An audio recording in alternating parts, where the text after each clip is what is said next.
Members of the commission, we're now live. Good evening and welcome to the February 11th, 2026 meeting of the Montgomery County Historic Preservation Commission. My name is Jeffrey Haynes. I am the chair, and I will now ask my fellow commissioners and staff to introduce themselves, starting on my left. Commissioner Kaplan. Zara Nasser. Michael Galway. Karen Burdett. Mark Dominiani. Commissioner Sandra Prather. Devin Martha, Historic Preservation Staff. Rebecca Ballo, Historic Preservation Staff. And Dan Brugert, Historic Preservation Staff. Terrific. The first item on our agenda this evening are the historic area work permits. Have the work permits been duly advertised? Yes, Mr. Chair, they were advertised in the January 28th edition of the Washington Times. Thank you. If there are anyone here to testify for any of the cases, please give a speaker form to the staff, and they will let us know that you are here to address one of the cases. We're going to start tonight by expediting the cases we believe can be expedited based on the staff reports. Is there anyone here to speak in opposition to case 1A at 7209 Holly Avenue, Tacoma Park, 1B at 7107 Sycamore Avenue, Tacoma Park, 1C, 10212 and 10206 Montgomery Avenue, Kensington, case 1D at 7411 Baltimore Avenue, Tacoma Park, case 1E at 7112 Holly Avenue, Tacoma Park, case 1F at 4000 Jones Bridge Road, Chevy Chase, case 1G at 7423 Buffalo Avenue, Tacoma Park, case 1H at 8525 Georgia Avenue, Silver Spring, case 1I at 14 West Kirk Street, Chevy Chase, case 1J, 7211 MacArthur Boulevard, Bethesda, case 1K at 228 Park Avenue, Tacoma Park, and case 1L at 7120 Maple Avenue, Tacoma Park. Mr. Chair, hearing no objections, I move that we approve the following historic area work permits in accordance with the facts and findings included in the staff reports and based on the record before us, including the conditions recommended by staff. HOP number 114402 at 7209 Holly Avenue, Tacoma Park. HOP number 11445259 at 7107 Sycamore Avenue, Tacoma Park. HOP number 1032588 revision. Vice Chair Galway, I'm sorry to interrupt you, but Yes. the case at 7107 Sycamore Avenue has been postponed for the evening. Case 1B has been postponed tonight, so we're not approving that out. Okay, all right, thank you. All right, retract the HOP 1145259, we'll retract that. Moving on, HOP number 1032588 revision at 10212 and 10206 Montgomery Avenue, Kensington. HOP number 1145605 at 7411 Baltimore Avenue, Tacoma Park. Moving on, HOP number 114678 at 4000 Jones Bridge Road, Chevy Chase. HOP number 1145919 at 7423 Buffalo Avenue, Tacoma Park. HOP number 1146698 at 8525 Georgia Avenue, Silver Spring. HOP number 1146712 at 14 West Kirk Street, Chevy Chase. HOP number 1126423 revision at 7211 MacArthur Boulevard in Bethesda. HOP number 1146781 at 228 Park Avenue, Tacoma Park. And HOP number 1074329 revision at 7120 Maple Avenue, Tacoma Park. Is there a second? This is Commissioner Burditt. I second the motion. All in favor? Aye. Aye. Aye. Any opposition, abstentions? This motion passes unanimously. So those cases are all approved. If you have any questions, please speak with staff tomorrow during the regular business hours, and they will be able to answer any questions you might have. We appreciate your work to preserve your properties and in working with staff to submit easily approvable work permits. All right. The first case we will hear tonight is a preliminary review for case 2A at 23200 Stringtown Road, Clarksburg. Do we have a staff report? We do, Mr. Chair. So this is our fifth preliminary consultation at 23200 Stringtown Road in Clarksburg. Again, this is associated with the Day House, which is a contributing resource constructed circa 1925 at the southern end of the Clarksburg Historic District. This is to be reviewed under the Clarksburg Historic District Amendment, the Vision of Clarksburg, Montgomery County Code Chapter 24A, and the Secretary of the Interior Standards for Rehabilitation. The applicant proposes to construct a Clarksburg branch of the county library system. The 20,000 square foot building will have a footprint of approximately 160 feet by 120, and there'll be approximately 8,000 square feet of parking, most of it under the building. The applicant also proposes to extend Clarks Ridge Road, excuse me, using the existing right-of-way. It'll be approximately 400 feet in length, and then construct other site improvements. And again, just to familiarize yourself with the site, this is, again, the southern end of the Clarksburg Historic District. You see the Day House in the lower right. This is looking to the northeast. And then the image on the left is from the southeast of the subject property. And then this is looking due west along the multi-use path. And where you see the curb cut is where Clarks Ridge Road will be extended. And then the site slopes away. It's sort of scrubby and has been allowed to grow up over the last couple decades. So again, the Vision of Clarksburg was adopted in 1992 as part of, or following up the amendment establishing the district. It identified character-defining features, recognizing a historic core and a buffer area to create a transition between the historic and the new area, particularly in the Clarksburg Town Center. Maintain building setbacks, the directional expression of buildings, and the relationship of front yard setbacks to building site spacing. So the purpose of this preliminary consultation is to evaluate the submitted massing studies, the building design, proposed material samples, and other proposed site alterations.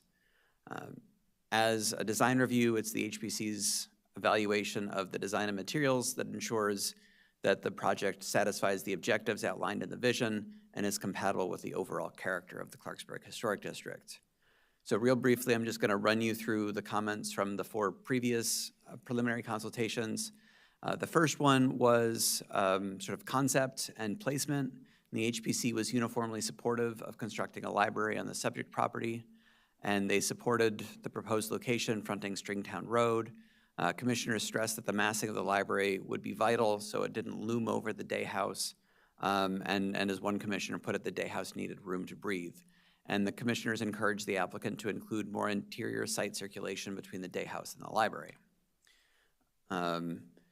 Commissioner also questioned the ability of adding vehicular access directly from Frederick Road, which is Maryland 355, and commissioners encouraged cleaning up the corner of Frederick Road and Stringtown Road to remove some of the visual clutter, which would make the Day House more visible as one enters the historic district. Commissioners remain concerned about the Day House would not be a priority for the county and encouraged the applicant team to consider a use that could be programmed to operate in tandem with the library or utilize some library function out of the Day House. The second preliminary consultation, commissioners found the overall height of the proposed library appropriate, finding it would not tower over the Day House, but the commissioners largely found the design to be too monolithic and encouraged more articulation, especially in the west elevation, which is the one that faces the Day House, pushing the massing of the western portion of the library away from Stringtown Road, which would also provide more visibility of the day house, and shifting the massing of the stacks area of the library northward to create more of an open space or a plaza in front of the library. One commissioner specifically stated they didn't see a relationship between the proposed fenestration and the larger Clarksburg Historic District. So in the third preliminary consultation, the HPC provided feedback focused primarily on the materials submitted, and commissioners presented a number of additional questions.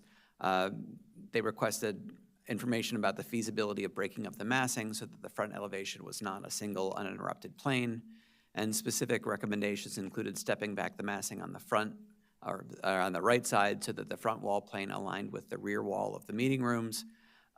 Commissioners were not convinced that the materials were compatible with the character of the site in the district and requested physical samples, which were later submitted and evaluated.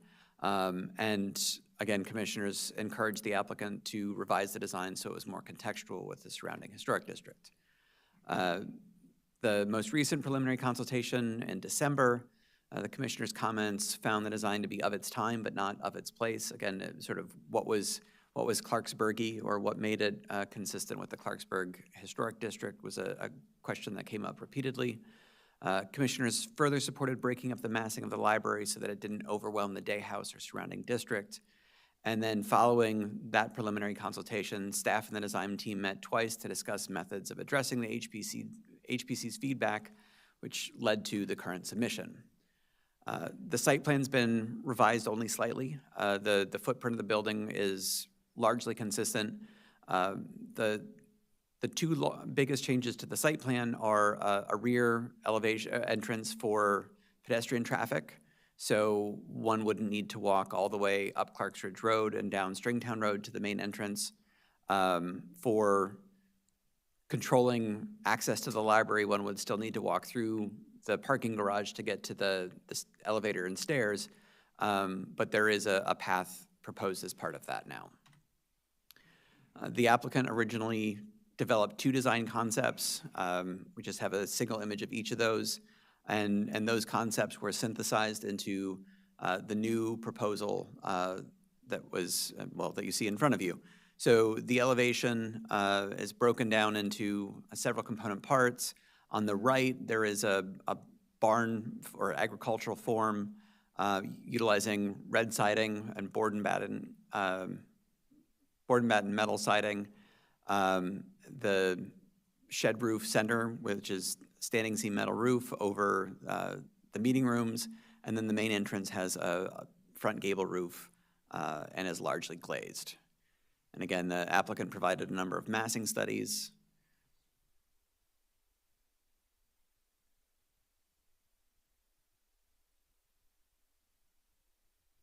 And that shows the new pedestrian entry in the rear.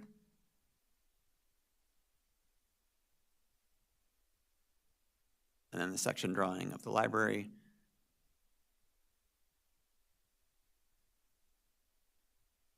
The below grade will still be used largely for parking, but that's also elevator and stair access. And then the ground floor has meeting rooms in the sort of the south end of the building, and then the large stacks area, and then additional library function spaces in the northwest corner of the building. There were precedent images of several of the proposed materials, including a standing seam metal roof, steel downspouts and coping, metal window frames, a stone veneer foundation, and then board and batten metal panels. The applicant's current proposal is to use gray and red colors differentiating the sections of the building. Staff notes that the rehabilitation of the day house remains an outstanding issue and per the HPC should be part of the overall site redevelopment. And the staff report encourages the HPC to consider potential conditions for approval of a HOP addressing the day house.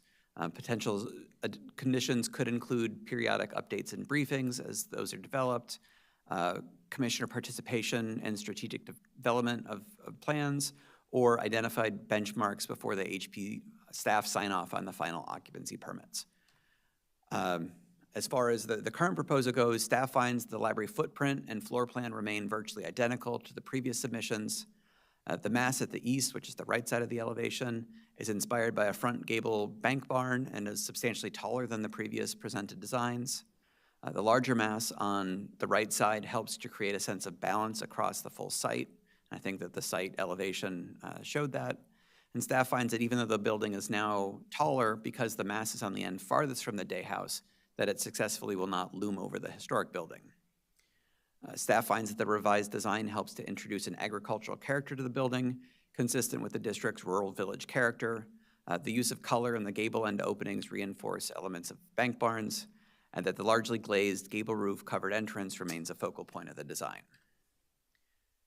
As far as the building materials are concerned, staff finds that the roof gutters and downspouts and stone foundations are all traditional building materials associated with agricultural outbuildings, and the proposed board and batten siding is a traditional form, but as with the previous concept, staff requests material samples to evaluate the finish, and staff notes that that finish should generally be consistent with painted wood. The metal framed windows appear to be appropriate and would likely visually recede from the facade of the building, but more information about the dimensions and finish is necessary with the final HOP submission.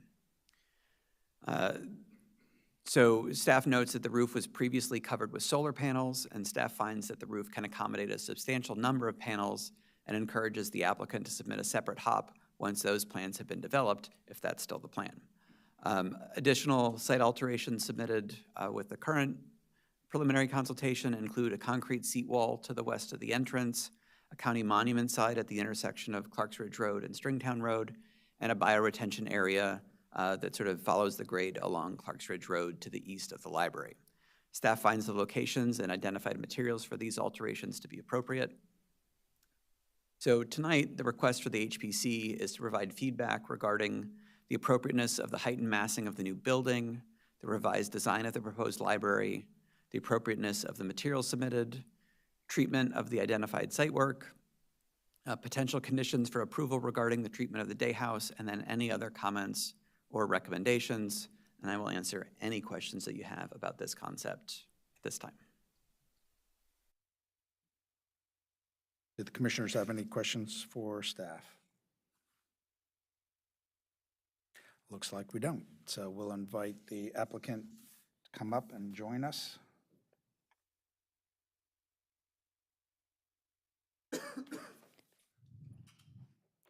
We're going to take just a minute. The applicant is going to join our team's call so that they can show out their designs and their drawings. So that'll just take a second to get them logged on. Very well.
Thank you.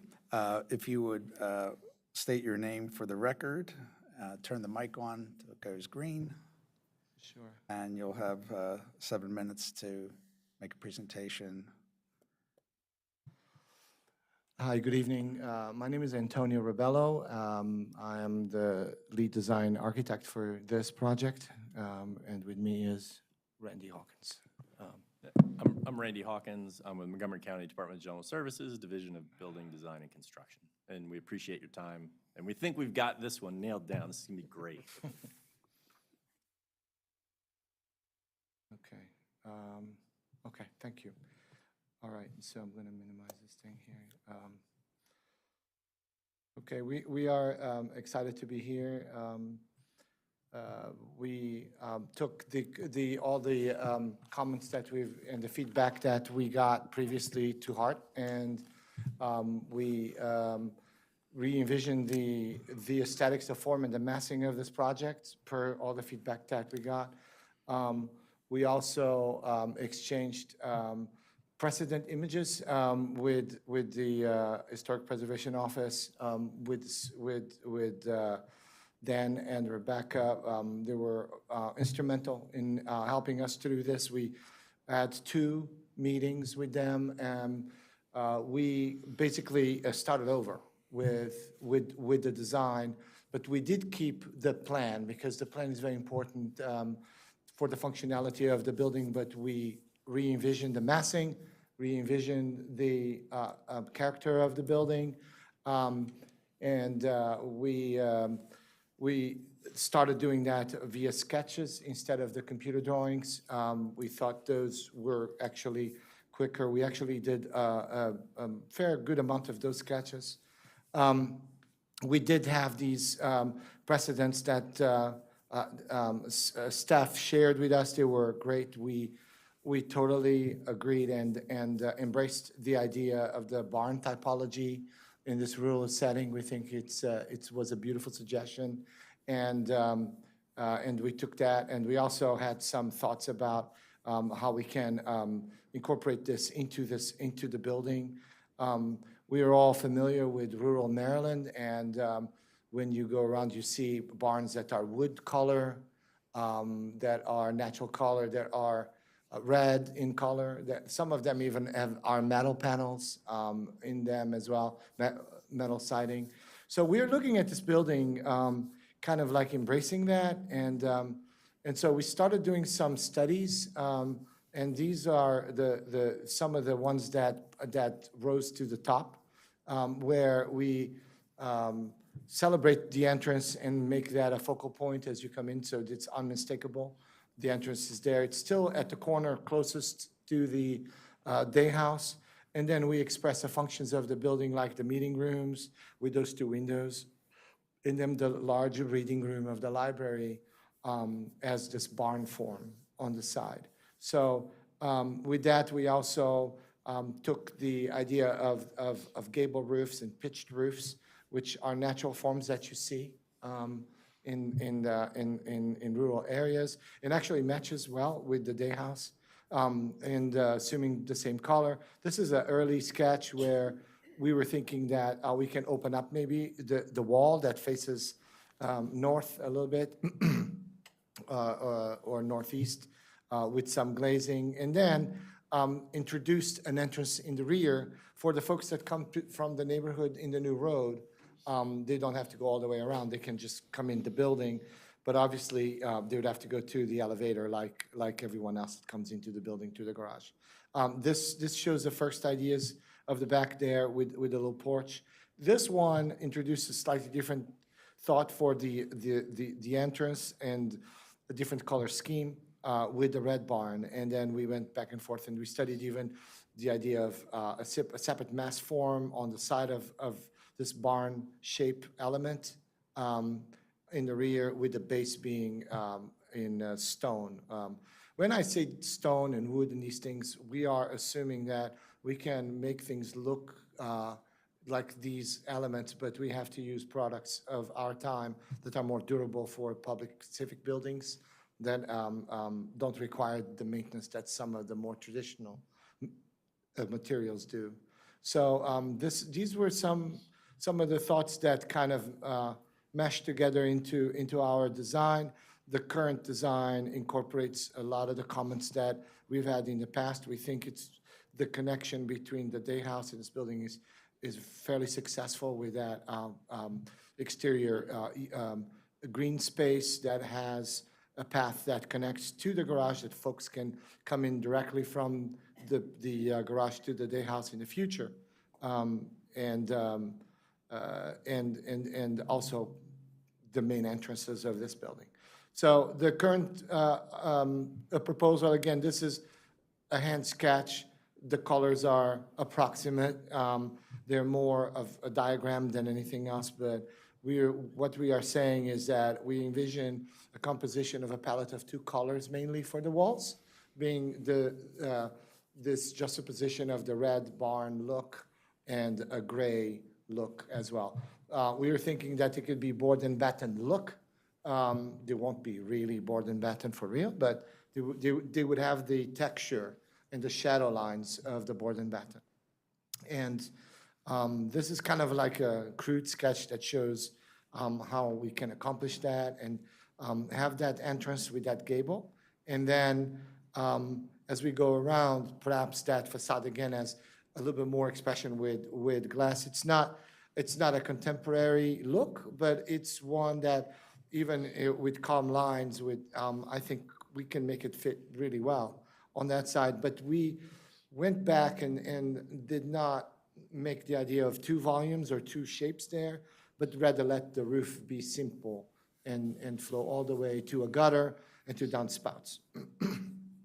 So in the rear, you see what the concept shaping like, and then where the small van for the library, they do need to have a little cover because they go between all the branches, and they take that in inclement weather, so they require to have a little cover. So you see a little shed there, but otherwise we're going to be. We have the recycling enclosures, the generator, all these things that need to happen, but we're putting them in the back there and surrounding them with landscaping elements to kind of make them go away visibly as much as we can. The plan, as you can see, of the garage remains similar. There's some small changes, but the overall concept is the same because it's a very efficient plan, maintains the parking and all of those things that make the building function. We do introduce the pedestrian entrance. We are sacrificing a few parking spaces to do that, but that's very important in order to get folks into the building sooner than later. And then you can see by the dotted line how the steps and the path can take folks to the day house from that parking garage and navigate grade in that way.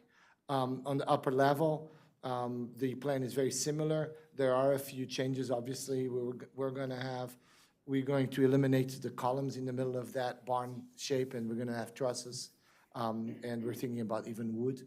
So your feedback has helped us re-envision and rethink the entire design, including the interior character of the building, where we're going to have like a wood truss inside of the building, which I think is going to be really beautiful.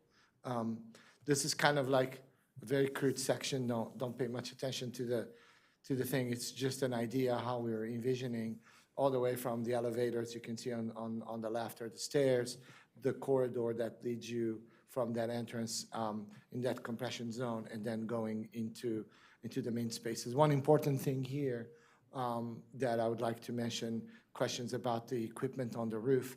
The idea is that where that equipment is the lowest area of the roof, and then it's surrounded by gables and it's surrounded by parapets, and we think one is not able to see that equipment on that roof. The materials are similar to what you've seen before. We're looking at having natural plants from our area that are resistant plantings that don't require much maintenance. We are looking at a natural épais wood on the exterior, on the decking that connects to the house. We're looking at a stone veneer, which is an artificial stone. We brought a sample of what that looks like over there. We're thinking about standing metal seam roof, which there's a sample right there, what that looks like, minus the little piece that actually connects each of the seams, but you can have an idea of that. We're looking into downspouts and coping color to be a dark bronze that looks almost black, but it's not quite black. We're looking at the same color for the metal frames and the glazing areas. And we're looking at two colors for the board and batten, a gray and the red, and we have some options here. The board and batten itself, there are some different profiles we're looking at. You can see some of them here. This is going to be a building with some scale, so we don't think the batten needs to be very small. It can handle a little bit bigger given the size of the building. And finally, so that you know, there's also a requirement for a Montgomery County monument sign at the corner. We're envisioning this sign to be at the corner of the new Clarks Ridge Road that's going to be there and Stringtown Road. This is an example of what that looks like, minus the two screens that you see in the Wheaton. That's two screens because there's a recreation center and a library. There were two screens. The one we have here just has one screen that you see in that dark portion there. Thank you so much for your time. And again, thank you for all the guidance that you gave us. And I would welcome your questions. Do we have questions for the applicant? Commissioner Prather. Yeah, this is Commissioner Prather. I would ask that you share the fire lane. I know with this schematic, it wasn't clear to me. We had that conversation a couple months ago. So in this version, could you point that out? The fire lane, you mean the fire trucks? Yes. Oh, we don't have the diagram, but I can show you what the concept is in this site plan. So this is not even my mouse. Okay. This is, you can see the mouse moving. So this is Stringtown Road. This is accessible from here and accessible also from the rear. The idea is trucks would come down this way and they can come into this, they can back up, they can back up into this and come out. They can go this way as well. And for this area over here, there is a rule for length of hose, which we more than meet. So that's how this entire building is accessible to fire apparatus. Thank you. And also, all of the county, most of the county buildings have to go through the review with Marie LeBaugh, with, fire rescue and the fire marshal's office, and she will make sure it works 100% as well. Yeah. And at the end there, in the back there is also space for a fire truck to turn around. So, you don't see it on here, but the civil engineer's done that turnaround study, and that's why it's kind of shaped the way that it is. Commissioner Dominiani. Thank you so much for the presentation. This was teased during the staff portion of the presentation too, but what happened to the solar panels, and is there still a plan to include them at some point? I think we'd benefit from knowing what and how, yeah. Well, we think we need to get the form first, and then after we have a good form, then we'll come back to add solar panels to it. So we, with this layout, we can't get all of them to make net zero on the roof. And that's just, a result of this different kind of shape and more rural shape. I imagine that on the, west-facing facade, roof slope, they would be there, and obviously in all the flat parts. And then we'll figure out what that percentage is that gets us there. So we're still planning on it, but we got to get the massing nailed down first. Yeah. Got it. Just so I understand, you do, in this type of massing as proposed, for example, you would envision mounting some panels on that 12/8 roof pitch as well, not just the flat part. Yeah, we think, the intent would be, on the one face. The other one is facing a little more north, because, so that it probably wouldn't work on the side that's on Clark Ridge Road. I think it would look like, I wish I had a photo of this. I live in a residential complex that has solar panels on roofs, and the roofs are dark, and the houses are fairly traditional looking. You almost don't even notice them. They kind of blend away. So what started driving the bus on this was more the form and the character now, and so that's why we're not showing you the solar panels at this time. And that's also why the roof color is dark, on the pitched part. That way solar panels would blend into them, because if we made it light gray or white or, something else, they would stick out much more. Yeah. No? If, yes, Commissioner Burdett. You had mentioned in your presentation you're using epay wood, and last I heard that was still an over-harvested wood, and have you looked at the thermally modified wood products? We can. It's, frankly, we can do any of those things at this stage. We're not married to any of that. Our original concept was to use more of a PVC, as you remember, but you all said that you prefer a more natural product. And Ipe is really the top of the line that we can provide, but it has that challenge to it. So we're more than glad to go to a more thermally modified wood to meet that requirement and still look attractive. Thank you. I have epay decks on my house, and they've been there 15 years and are just now beginning to show just a little bit of wear. But fantastic. it is over harvested, so if you could check the thermally modified, that would be great. Thank you. Absolutely, absolutely. If there are no more questions, I suggest that we go down and take a look at the material samples and Do you want me to stop sharing or keep sharing? It's up to you. We'll go back to sharing this slide from the staff presentation about HPC feedback, but we can toggle back and forth if we need to. Okay. Thank you. Okay, thank you. Just a reminder, if anybody has any questions or anything while you're down there, please grab the portable mic and turn it on so we can get your questions or your comments for the record.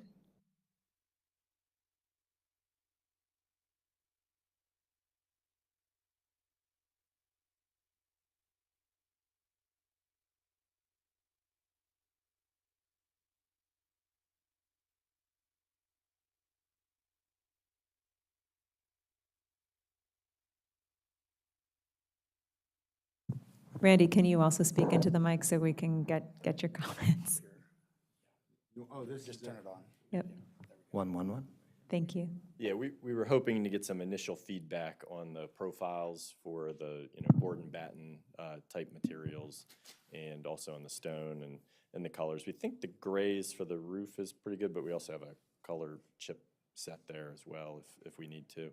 But, it'd be good to get some feedback on the color of the reds, of is that, more rust color, or we were trying to not have bright red firehouse. We're avoiding this, but we brought the deck so you can say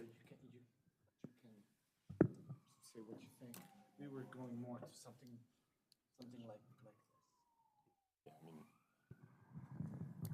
this. This is Commissioner Prather. I had a question. Did you go around the neighborhood to see if there were any color matches?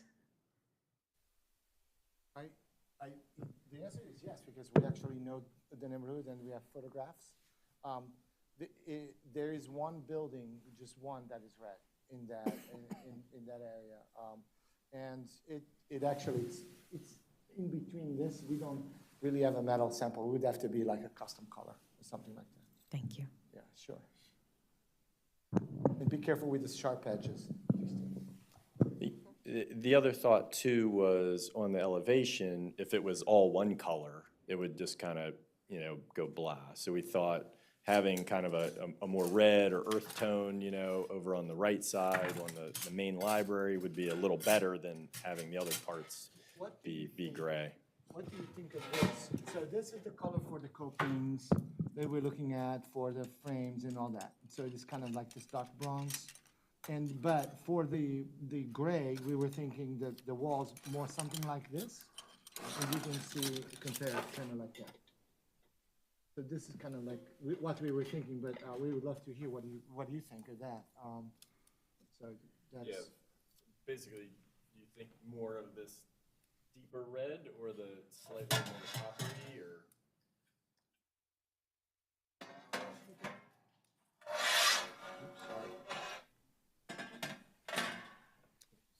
And we were thinking more of a square profile to be the board and batten instead of that.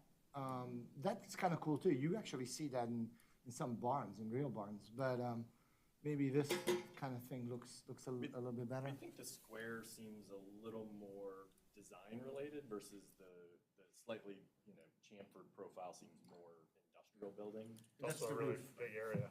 Yeah. This I can is, put the roof, this is the roof on that. there you go.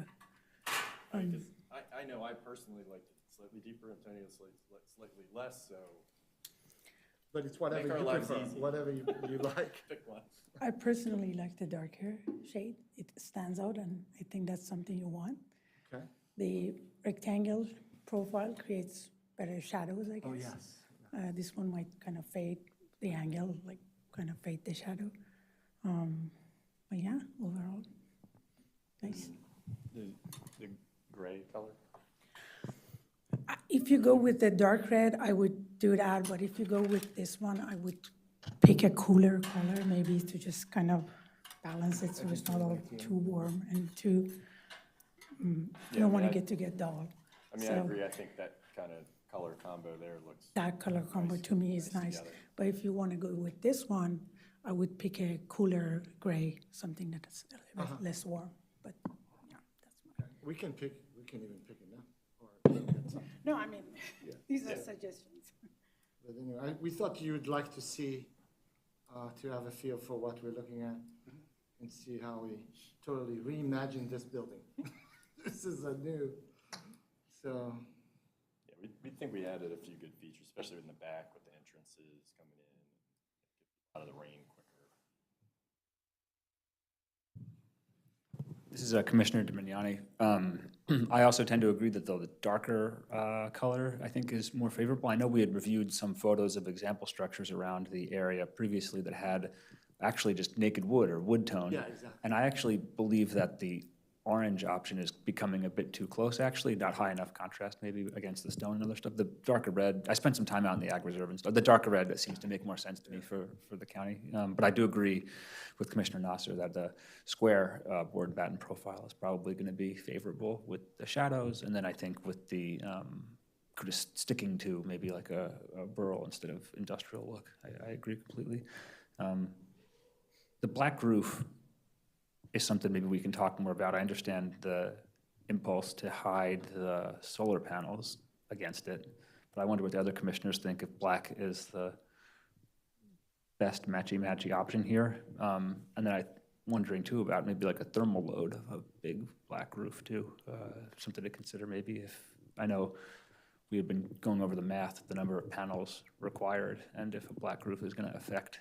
we can, I mean, this is the normal standing metal seam color that is usually used.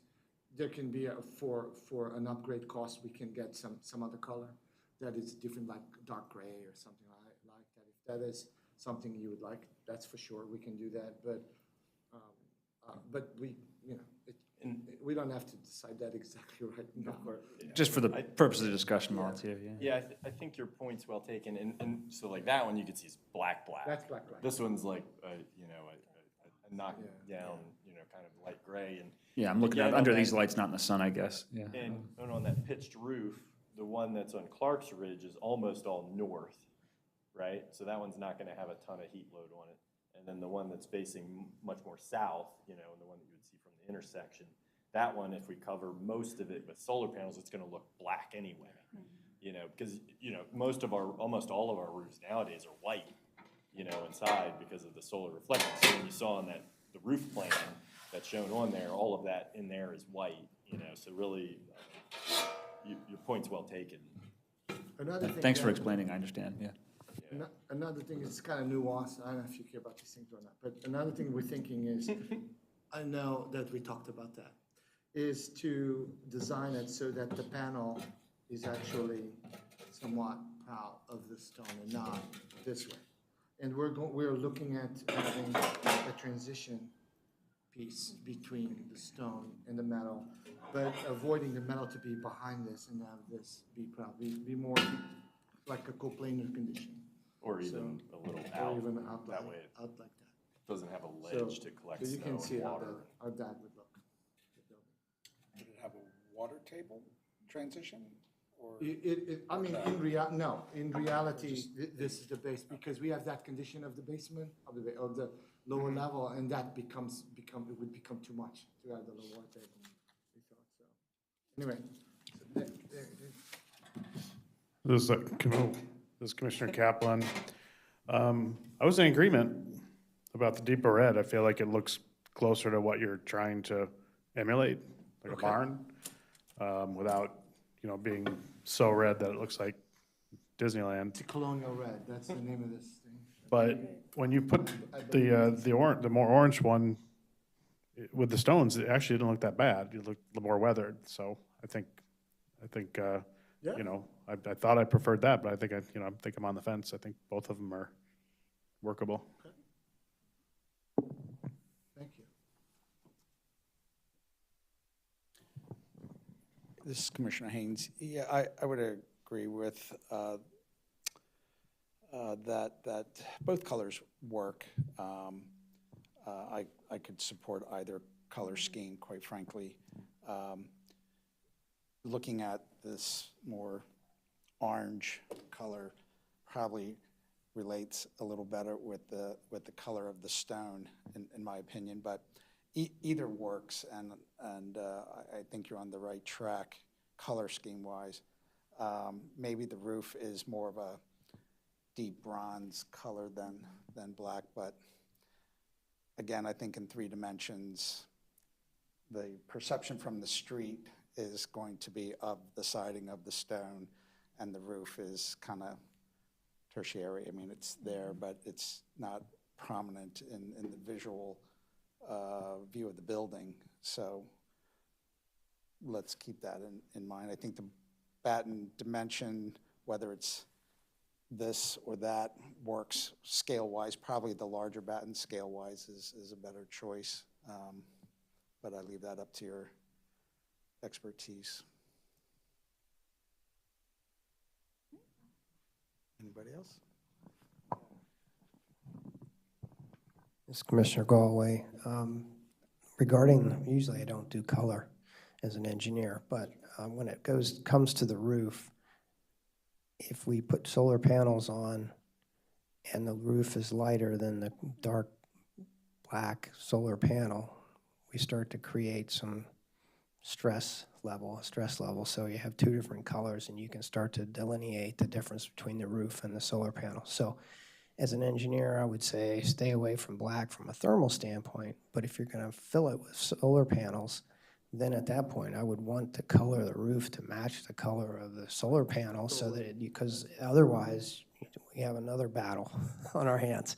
And so, and typically or oftentimes we will discourage owners from putting solar panels on a prominent facade near a historic feature because we're concerned that it will start to draw their eye away. So I think black on black might be a better alternative in this case if the solar panels are going to be on that side. If they're not, then I would say opt for a lighter color where you have a little more reflectance and less absorbance. Sorry, this is Commissioner Damiani again.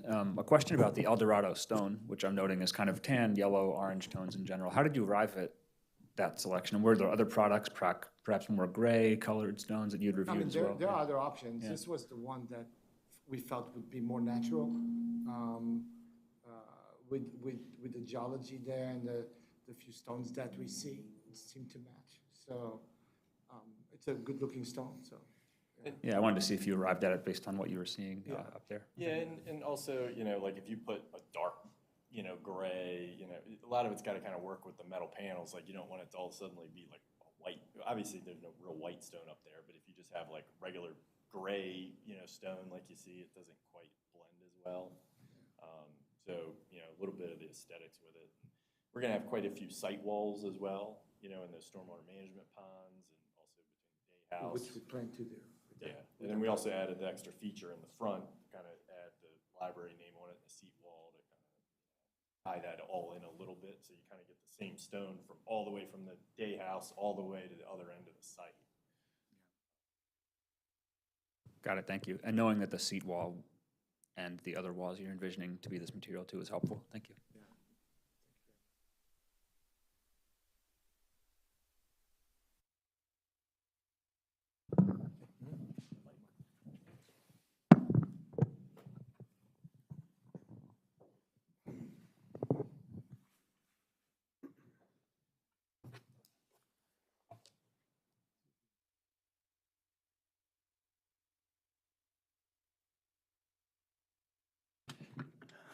Okay, if there are no more questions for the applicant, we can give you our thoughts on this revised design. Anybody care to kick off? Commissioner Prather. This is Commissioner Prather. I applaud you for not just hearing, listening, but incorporating our feedback. It is evident. I no longer feel that the more contemporary look from the previous version is choking out the day house. So I wanted to say thank you for that. I see that the new design is more complementary of the day house. It seems to handshake each other now, especially how you demonstrated the roof matching the day house, and also just the line of sight. I also appreciate the egress by adding another entry and exit way. It does provide greater function and greater safety. So I thank you for that as well. In terms of the appropriateness of the height and massing, I recommend, and I see that, in my opinion, it does meet the appropriateness, height, and massing. In terms of the revised design of the proposed library building, I value where you put the meeting spaces as well. You have relocated them, and the reason being is the previous design had meeting rooms adjacent to the entry, and even though libraries are oftentimes quiet spaces, the entryways are not always. So thank you for creating more designated space. It's more intentional, and it drives patrons in a very deliberate way. The materials, I would have to defer to the experts here because I'm not very proficient in materials, so I'm going to skip that one.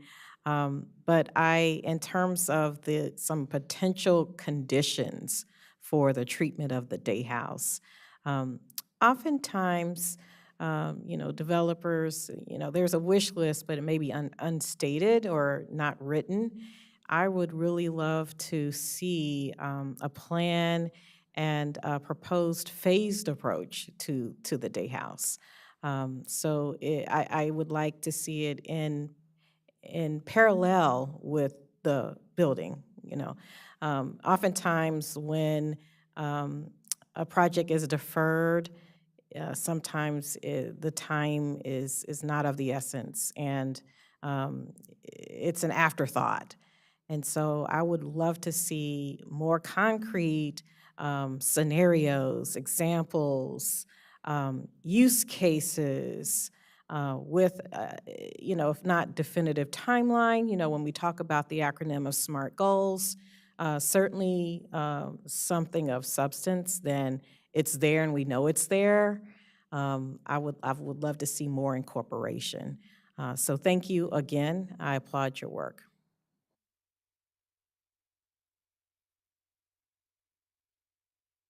Commissioner Nasser. I got so excited when I saw the drawings this past week. I was like, look at that section. Thank you so much for listening. Thank you for going back to the drawing board. I think you definitely addressed many of the issues. The entrance scale is very appropriate next to the house and does not overwhelm it. The larger part of the building is as far away as possible from the day house, which is, once again, very appropriate. The way you broke it up with the kind of the hyphen, the shorter area, it's, once again, very nicely done. And by the way, the drawings are very beautiful, and you can definitely understand how good it was worked on. About what else about the massing? I'm so happy that that massive roof is gone. It's just the way you broke it off, the way you concealed the mechanical equipment. They're all very appropriate and nicely done. What else? I mean, we talked about the material. Once again, I concur with Commissioner, my fellow commissioner, that I wish you can find a very good use for the day house. And you built all these connections, the pathway to the day house, and it would be very sad that that house just sits there and doing nothing. So I wish you find an appropriate use for that. And anything else, I guess. That's all. I support the design, and I think you addressed our comments very well. Thank you. Commissioner Kaplan, do you have your hand? Thank you, Commissioner Kaplan. Yeah, I would repeat the specifics of what the other commissioner said, and add to it that another thing I like about it is it's you're not trying to replicate an old barn. It's kind of a nice mix of those features, but then you have more contemporary elements like the fenestration and that kind of roof that kind of sticks out behind the entrance, so it doesn't look like something out of Disneyland.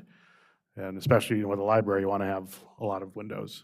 And so I echo everything everyone else said too.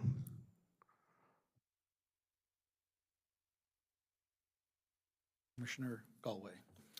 Commissioner Galway, my comments are almost identical to Commissioner Nassar's. You made a comment about the sketches being crude. They're lovely. I mean, they're absolutely stunning. And I'm not talking about the building. I'm just talking about the craftsmanship that went into them. So thank you for those, whoever in the firm took care of that. But the building itself, I'm not going to go through. I would support the project with I would say one concern or one question, and it's the same thing. It's like, what happens to the day house?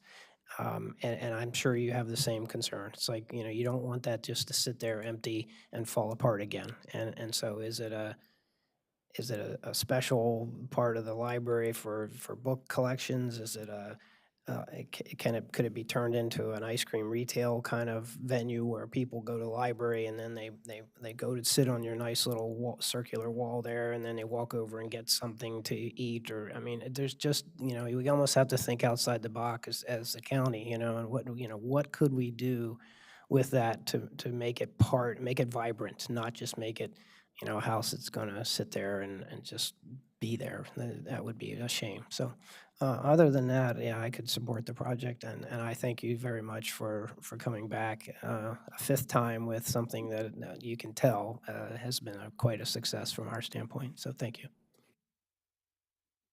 Commissioner Dominiani. Yeah, just piling on top of the gratitude for coming back again. I just wanted to, for the record, note that height of the roof ridge is 40 feet, which initially would be a number that was going to make us crazy, I think. But the fact that it is now a sloped roof, you've got a couple of beautiful trusses that are going to go into it, and I think it's going to really make the space inside awesome. The fact that that's kind of on the north or northeastern part of the building, breaking it up, I think works great. I wanted to comment a little bit on the investment that ultimately you're going to end up making, it seems like, into the site plan, bringing the concrete walkway around, that seating wall, everything else, like activating the day house somehow.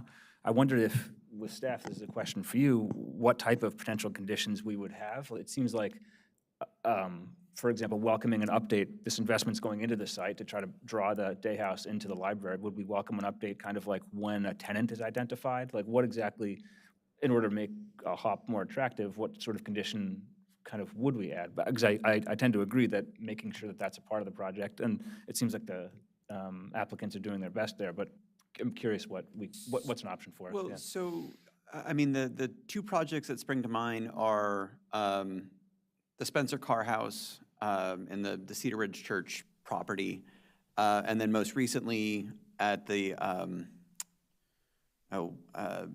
Nepalese community at the farm in Gaithersburg, the House Farm, where one of the conditions of approval for the HOP was that they had to provide periodic updates on the condition of the building, like what they'd inspected and what work had been undertaken, just to ensure that the building didn't fall apart. In the case of the Spencer Car House, they presented one report and then they'd finish the rehab. And in the case of the house farm, they had done the work before they even needed to get the first report into the commission. So that was one idea that we had just as a concept, just to throw out to the commissioners. You could be asked to be informed about any meetings with the county council or one of their subcommittees where discussing the day house on a capital plan comes up. So you could be involved in that conversation or make public comments.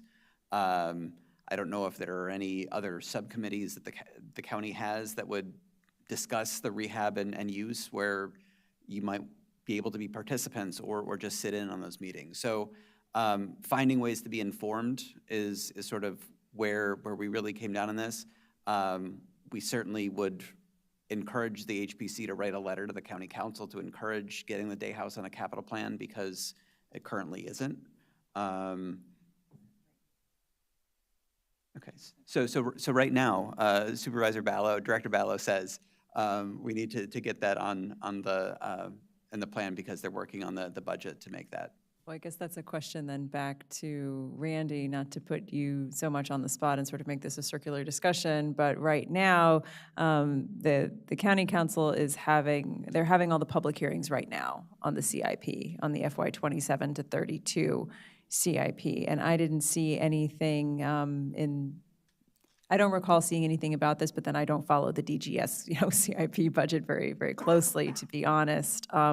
Were there any updates to the CIP discussed or proposed around this project or this site? And if you don't know, that's fine. But if you do know, that would be great.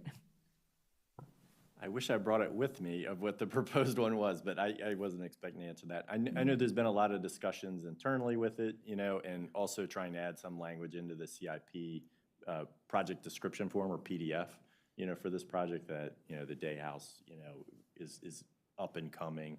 So most likely it would get added into this current project, which is, Clarksburg Library. I know we've been talking with the Office of Management budget to include those lines in there. And then obviously we have our CIP cycle every year. This year is also an election year, in November. So but it is on there. It's on the top of the list of our director, our deputy director, Greg Assant, and the county executive to, get that worked out. That, I guess I would just say that I would welcome then some of these potential conditions certainly to be kept informed, and then also the potential for the HPC to serve, whether writing a letter or some other form of advocacy. It seems like the applicants have this in mind too, and we'll be teammates on this actually. So I would welcome a condition like that. Commissioner Burdett. Like all the other commissioners, I thank you for this radical change, coming forward with this radical change. It is helpful for us to see something so dramatically different, and that you have responded to our comments. I would like to speak to the potential treatment of the day house or the uses of the day house. I was up at the council hearing session on the 21st and heard a lot of frustration from that community about not having their community resources.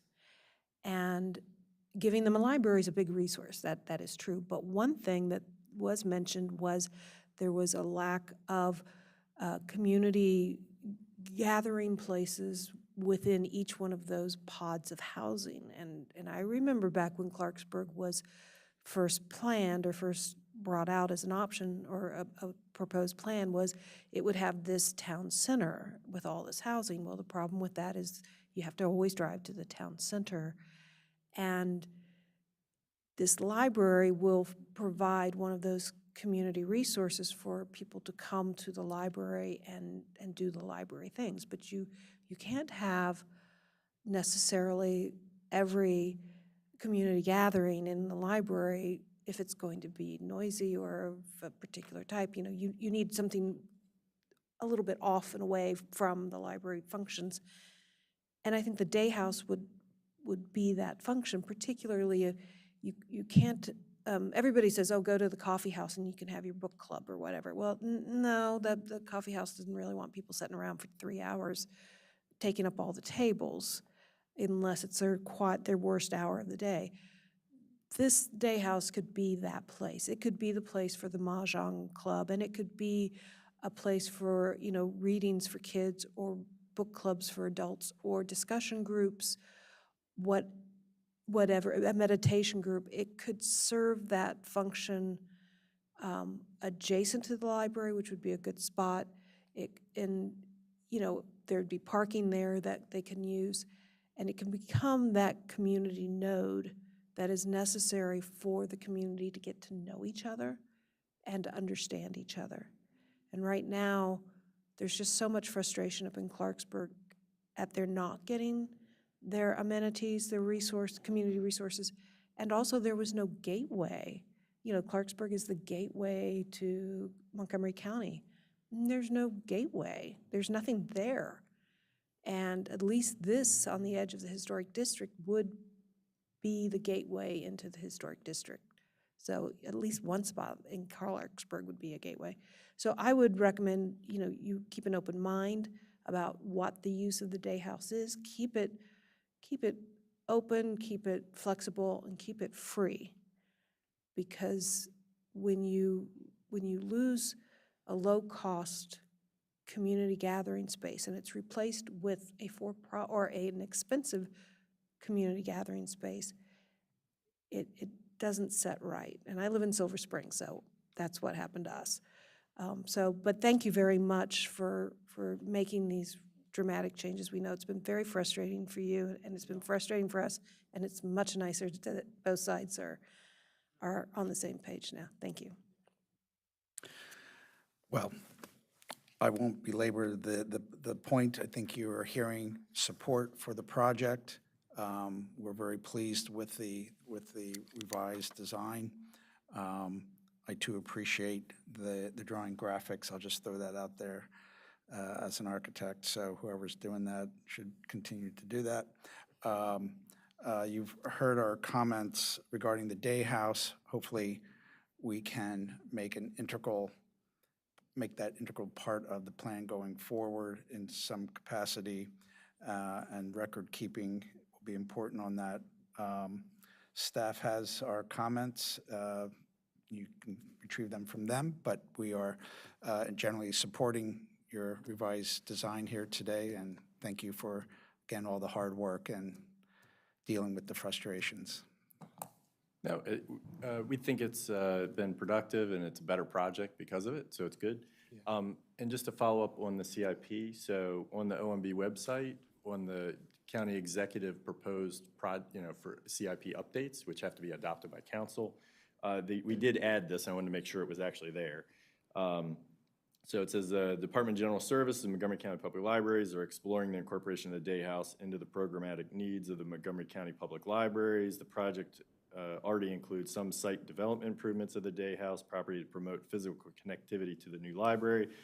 Departments will continue to explore the programmatic connections.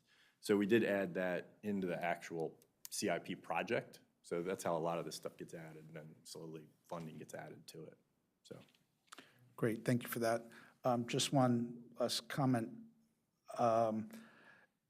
Will you come back for another preliminary, or are you going to go straight to HOP? Will we see computer-generated or design development of this scheme as a preliminary, or do they come back as a HOP? I mean, to a certain extent, that's up to you. We're prepared to recommend that they go forward with their mandatory referral, which takes them before the planning board, and then they would come back with their final HOP. Okay. If you are all comfortable with that direction, then great. That's what the direction that we'll give the applicant. But if the HPC really wants to see computer drawings before the final HOP, that's certainly your purview, and you can request that. I think the consensus is we do not need to see that, and you can go forward. Thank God. So you're good to go. That's great. You're good to go. Thank you. Thank you so much. And I must say, as an architect and trained in School of Architecture, your comments were very gracious, and there was no frustration. It's the process, and we appreciate so much the comments. I agree with Randy. I think the project is better. So. Funny enough, Antonio and I graduated in 96 and 98 from the Yes. University of Maryland together. We did. And he's done a lot of great projects, and we know which guy won the thesis award for the best project, so All right, we'll go Terps. we're in good hands. I will also note for the record, too, that it's my understanding that Antonio did those drawings that he, graciously brought out at all of our internal meetings. So kudos to you as well, and thank you for bringing them. Yes, we enjoyed them from day one, so thank you.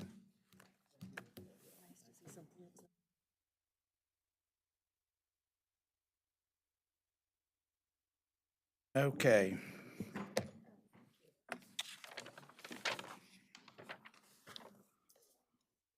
The next discussion here coming up is the tax credits, and I understand we're going to defer them to the next time.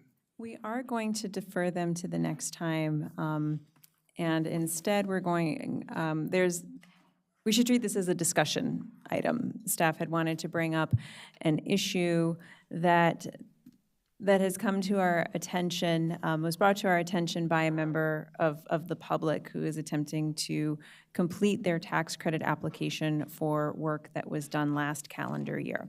So to remind the commissioners, in December, just this past December, we brought a memo to you all with a recommendation that we tweak some of our interpretations and procedures around the tax credit. In particular, we talked about the issue of new construction. So as a reminder, in the past, the HPC staff have interpreted new construction to mean additions or construction that was performed like in a particular year, like say, someone put an addition on their house in 2020, and then in 2025, it was no longer new construction, and they could get a tax credit for, say, painting that addition or that work.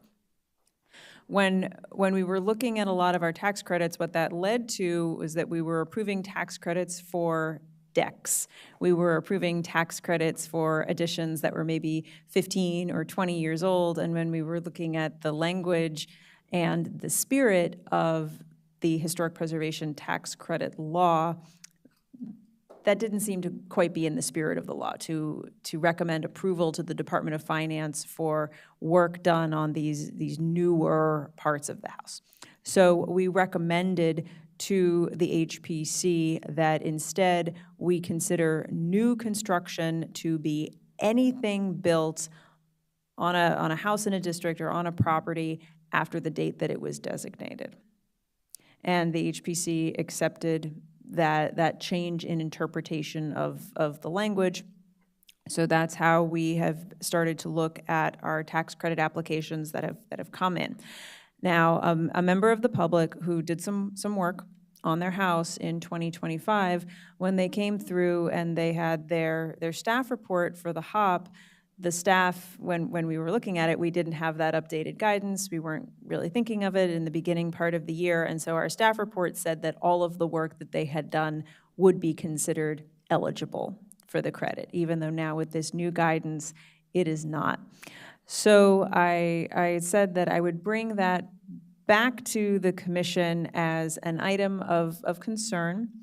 And one solution could be that you as commissioners could direct us to give this a year's breathing space, that we would take this definition of this revised interpretation of new construction forward in 2027, reviewing all work being done in 2026 instead of starting it now in 2026 for all work that had been done in 2025.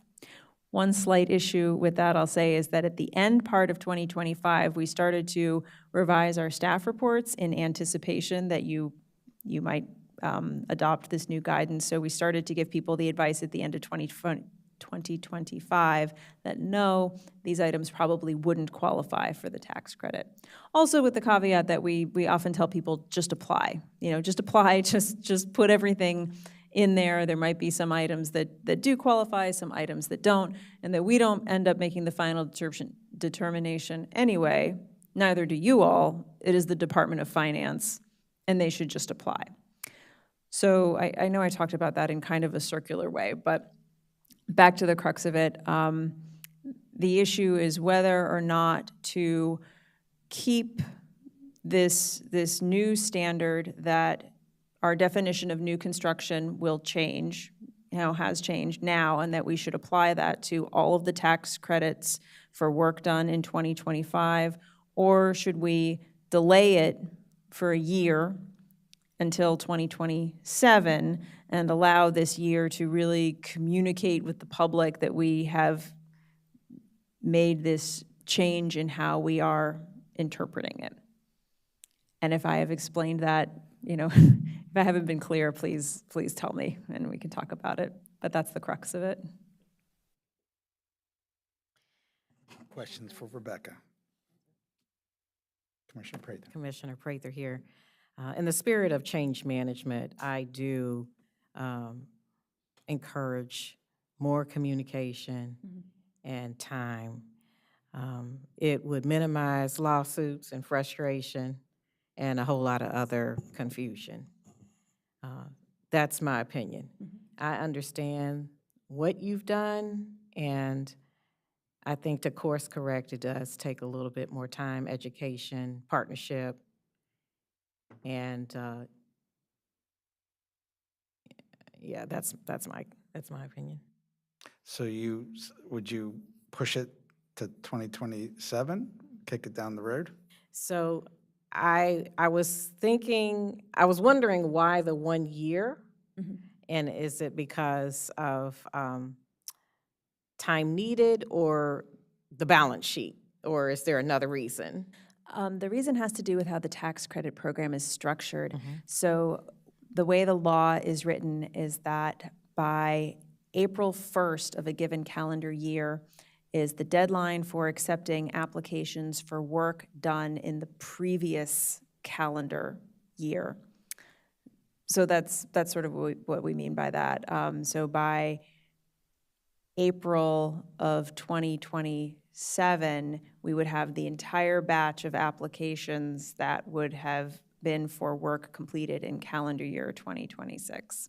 So that's kind of what I mean by waiting a year, but it isn't even necessarily a year. For example, by like the summer or the fall, people have, in one calendar year, people have completed work.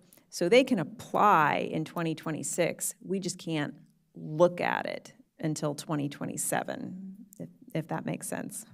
It does make sense. And so back to Chair's question, I would say wait, and it's not quite a year, but wait, because I believe the communication is essential, and transparency and accountability would, build the rapport with the public, and that's just my opinion. Commissioner Galway?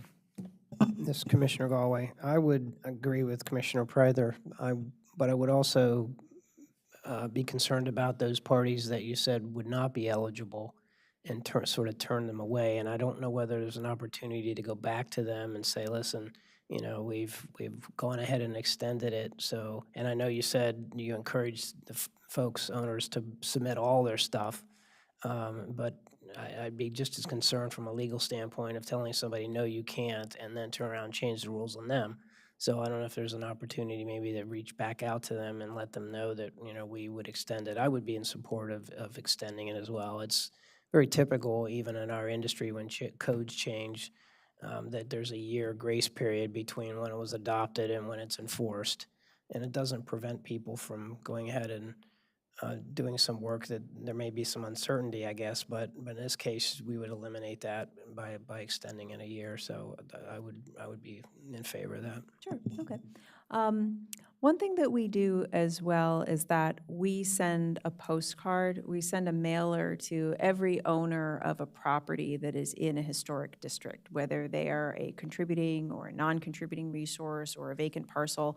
We send out approximately 3,500 postcards every January. We just did that. So everybody gets a postcard telling them about the tax credit program, whether they've applied for a HOP or not, because a lot, the bulk of the tax credits that we get are for ordinary maintenance. People that have painted their houses and they never applied for a HOP, they never had any interaction with the office. It would be, I don't know, to tell you the truth, if it would really be possible to go back and look through all the old staff reports, because we'd have to read back through the staff report and kind of say, did we do it for this item? Did we not do it for that item? But all of the owners have been notified that the tax credit program we are open for business. We put out press releases about that every year as well. Also, we didn't, in terms of any, legal jeopardy or issue, we didn't change a rule. There was no change to the code with this. We have changed our interpretation and then recommended that you all change your interpretation. But ultimately, what's written in the code is that the Department of Finance decides it. It has been a matter of longstanding practice that it comes to the Historic Preservation Commission and then comes to the staff to administer this program. But the way the law is written, it is solely in the hands of the Department of Finance to make a determination about it. We've built in all these layers because the Department of Finance depends on your expertise and ours to help administer this program for them.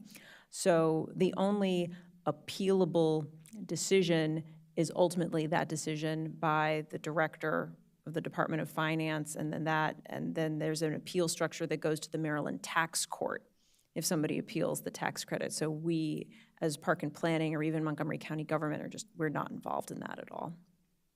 But we can also, redouble our efforts to get in touch with all of our property owners as well. We also hold a workshop for people to inform them about the tax credits. We've had open hours, like open office hours in the past, that we had planned something like that again.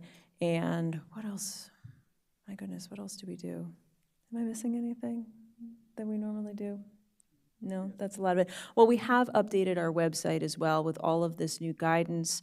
We can continue to update it, and we can also send out notification to the local advisory panels for the districts. It's the LAPs who have that real, on-the-ground interaction with the property owners in those districts. So we will communicate directly with the LAPs as well. Thank you. So is there a formal motion that we need to make or we just say, yes, go ahead and extend it a year? If it's by, acclamation or by, unanimous consent of all of you, we don't need a vote. Okay. If all of you would like us to do that, you can just direct us to it and and that's fine. Commissioners were proposing to push it down the road for a year. Everybody good with that? We concur. Okay. Thank you for your direction on that, and thank you for your consideration of our applicants and also the staff as we help to administer the program. So thanks, appreciate it. You're very welcome. Great.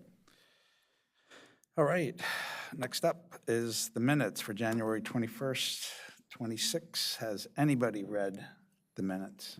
This is Commissioner Dominiani. I've read the minutes, and they look correct to my eye. So I would move that we approve the meeting minutes from the January 21st, 2026 HPC meeting. Do I have a second? Commissioner Prather, I second the motion. All in favor, say aye. Aye. That minutes are approved and good to go.